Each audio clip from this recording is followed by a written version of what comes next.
I'm going to continue by explaining the following question. And the next one is inference question.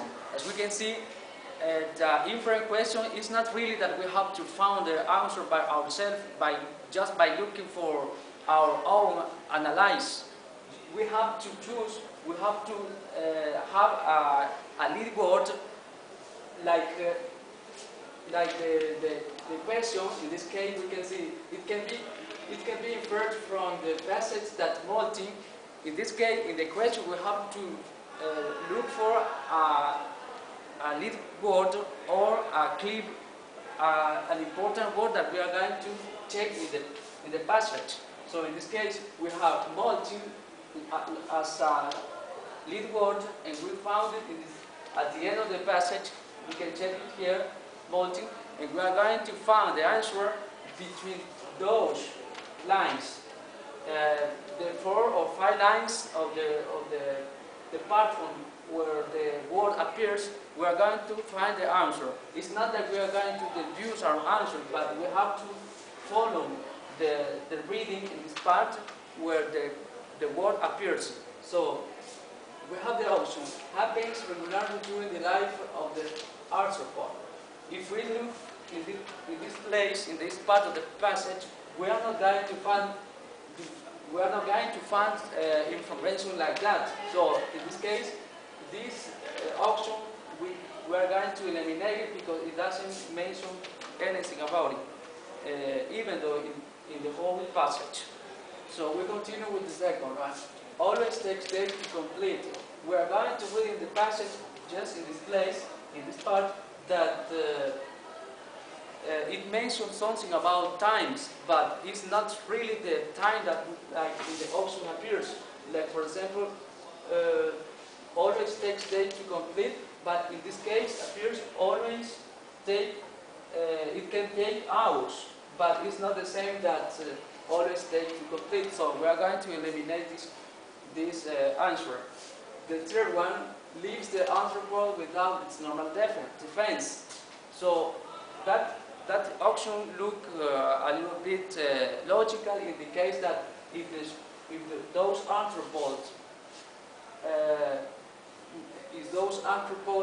lose their shell, they are going to lose their defense. So in this case, we can take it as an option, as a right option. And the next one we have causes the arthropod to grow larger. In this case, the molting doesn't cause the arthropod to grow larger. In this case, we can find that information in the passage, and we are going to prove it. So we are not going to deduce that, but we are going to look for it in this part of the paragraph. And some point that we have to know is, before going through those kind of questions, is that, for example, if the word start with some expression or words like that, for example, always, never, impossible, no one, best, and words, obviously we are going to check it as wrong. And another, beyond the information, the wrong answer may contain some information found in the passage, but it can make a connection with another word that it doesn't appear in the passage. So this is for the inference question. And the next one is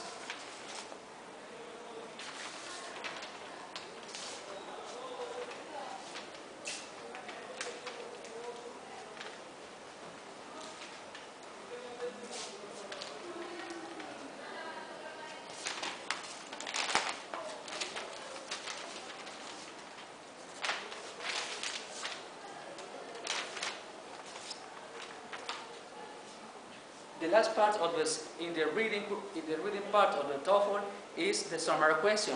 Usually, those kind of questions appear on the last part of the reading. And we have one example here, that we are going to check between those options the three right answers. The first one we check here: insect, spider, shrimp, crab, and centipedes are all arthropods. In this case, we're going to check that this option is very specific. Something very important that we have to notice, that we have to take into account is that when we are going to deal with those kind of questions, is that we have to detect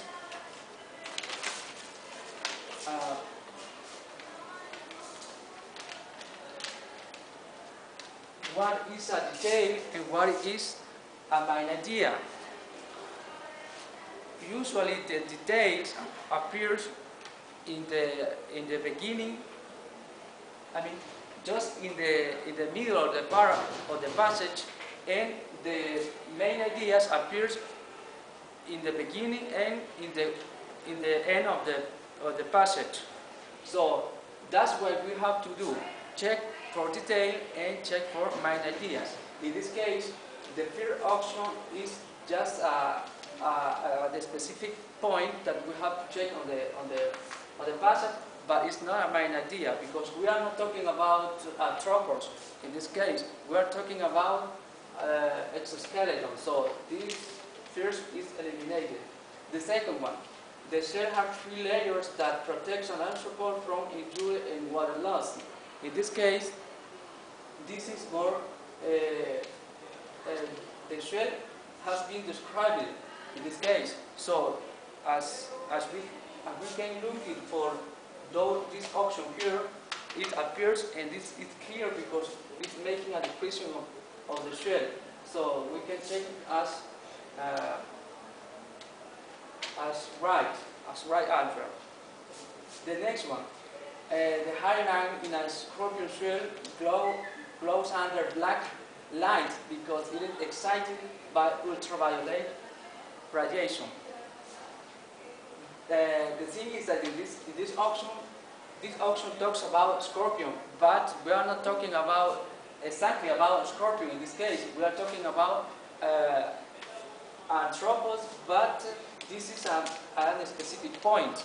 As an example of those kind of animals. So we're going to eliminate it. We have the chitin in the exoskeleton, similar in chemical composition to the cellulose in wood. In this case, we have exoskeleton. We are going to talk about exoskeleton, and that's good for us because we can have a good general idea and main point about the passage. But we have chitin at the specific point of this. So we are going to eliminate it because, as we have noticed, specific points are not good for this kind of question. And the five option is because the shell is hard, it must be discarded and replaced as the arthropod grows. In this case, the option is right, so we pass the option here. And the next one, the large surface area of the shell makes possible high number of muscle and variety of adaptive coloration. In this case, we are mentioning advantage and disadvantage. And if we read here, we are going to find advantages and disadvantages. So this is our right answer as well. So those are the points that we have to know in this kind of question. Thank you.